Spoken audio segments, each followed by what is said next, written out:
Umejitolea kwa dira na si mbaguzi wa mila, udini au kabila.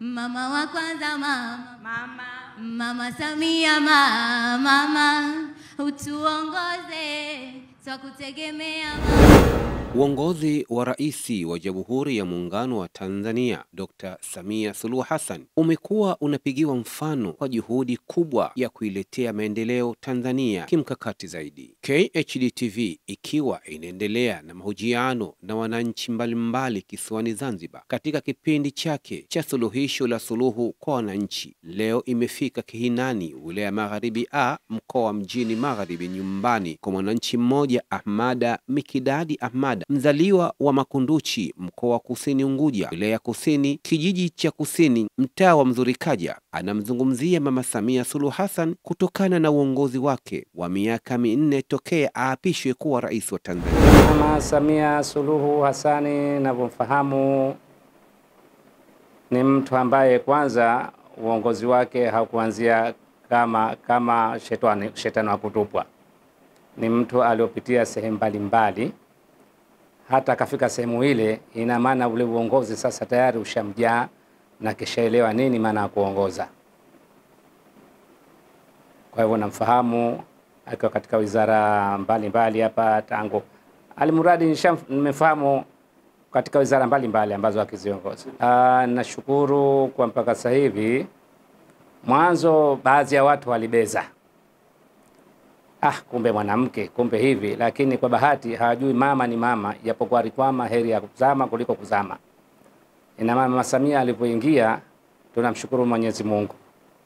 Utendaji wake ni mzuri, ana ufuatiliaji, kwa sababu katika nchi ukitaka uongoze vizuri lazima uwe na diplomasia, utoke nje.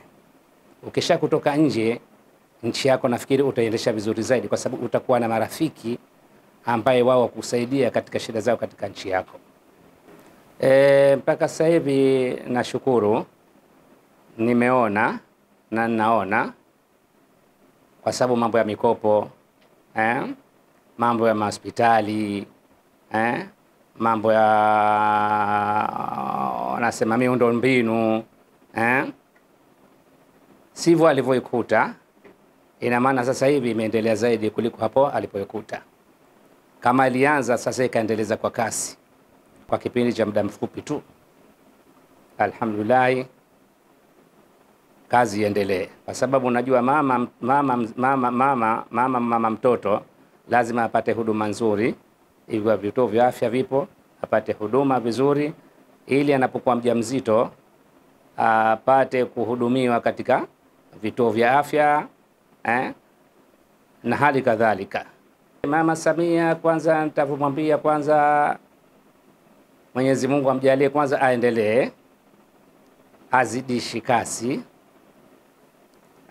kasi, kwa sababu mahitaji katika nchi au katika nchi anakuwa hayeshi. Kwa hivyo ukitengeneza hili, lazima hili litajitokeza.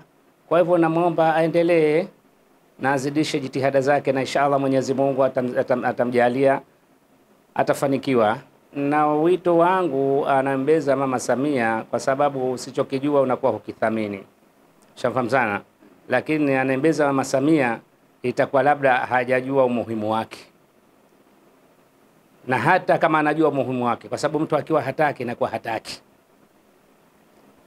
Panapo shimo atakwambia hii panapo barabara atakwambia heshimo, panapo kioo atakwambia ikikiza, Kwa maana hiyo mwenye kubeza atakuwa bado mwenye kubeza, lakini kiufupi anafanya kazi vizuri. Miaka 4 kama nilivyosema, miaka 4 ni kipindi kifupi, lakini maendeleo aliyoleta ya kipindi kirefu. Kuna vipindi nimeviona, nimeviwahi, nimevishuhudia, ushafahamu sana, vimekaa kwa tamtamu kama 10 ngapi, lakini yeye kaja ni muda mfupi, lakini sasa mambo yake ni marefu. Ukitizama afya, mambo ya usafiri, mambo ya biashara, mahusiano na nchi za nje, yamezidi, ambayo sasa hivi utakuta sasa hivi nchi yetu imekuwa ni kitovu kikubwa cha watalii, ambacho hapo nyuma kidogo ilikuwa kidogo inasuasua, lakini baada ya kuleta ile nani yake inaitwa hatua nani, sio tambua jina. Kiufupi nchi yetu imetanuka. Mama Samia anatosha, endelee, kwa sababu kwanza kwa mujibu wa nani, mtu anaweza kukaa kipindi kimoja, lakini sasa vipindi viwili vinamruhusu bado aendelee, kwa sababu nafasi ipo ya kuendelea na uwezo wa kuendeleza anao, uwezo wa kuendeleza bado anao. Sasa wacha wale wanaobeza, shafahamu, kwa sababu kama alivyosema debe tupu haliwachi kulia. Tukipitisha wanaotafuta tu na mie ni wemo, ndio tunapata wale wanaokwenda huko, chama kinakuwa Gwajimanized. Mama Samia alivyoingia kulikuwa na vitu ambavyo Watanzania tulikuwa tumevikosa kwa muda miaka 6 au miaka 5. Shafahamu sana, vyama vya siasa vilikuwa hakuna uhuru wa kuzungumza, hakuna uhuru wa kufanya mikutano, ikiwa ya nje ikiwa ya ndani. Shafahamu sana, lakini leo yeye kaingia, baada ya kuingia kaleta ziara zake siji 4 zile, ziara ngapi sitambua maana yake, shafahamu, lakini yani kiufasaha wake siji vipi, lakini kawaita viongozi wa kisiasa walikuwa kwa magerezani kawatoa. Shafahamu sana, jambo hilo si dogo. Kuna wengine si haja ya kusema, kawafuata mpaka baada walipopata matatizo, lakini hatima yake mwisho wake ndio unayasikia. Sasa watu kama wale sasa, wale ni kitu cha kuwapuuza tu. Kazi iendelee. Twajivunia uchumi, maendeleo twaona, leo si kama zamani, tumefika mbali sana. Mtazamaji wa KHD TV, toa maoni yako kuhusiana na video hii. Pia usisahau kusubscribe, kulike, kushare na kucomment. Mwarabu Mmadi, KHD TV, elimu ni hazina yetu.